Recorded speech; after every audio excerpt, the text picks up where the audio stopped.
สวัสดีครับผมเคนจาก BIZboard นะครับเดี๋ยววันนี้เราลองมาดูวิธีการใช้ปากกาเรืองแสงกันนะครับเริ่มต้นเนี่ยเราลองดูไส้ปากกาก่อนนะครับไส้ปากกาตอนแรกก็จะเป็นสีขาวเปล่าๆอย่างนี้นะครับวิธีการก็คือเราก็ปิดเป่าปากกาไปนะครับแล้วก็เขย่าเขา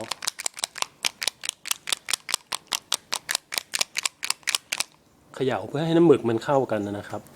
เสร็จแล้วเราก็เปิดปอกปากกาแล้วเราก็กดตัวปากกา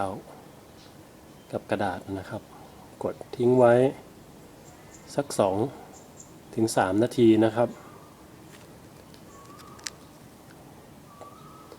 กดจนกว่าหมึกจะออกมานะครับหมึกออกมาแล้วนะครับ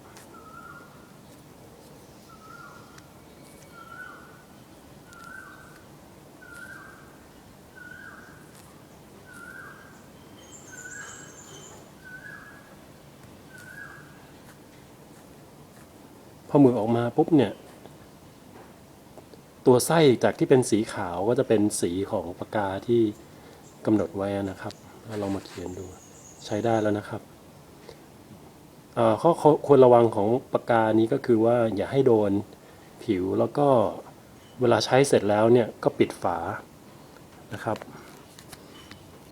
ปิดฝาเสร็จแล้วก็วางในแนวนอนแค่นี้เองโอเคครับขอบคุณมากครับสวัสดีครับ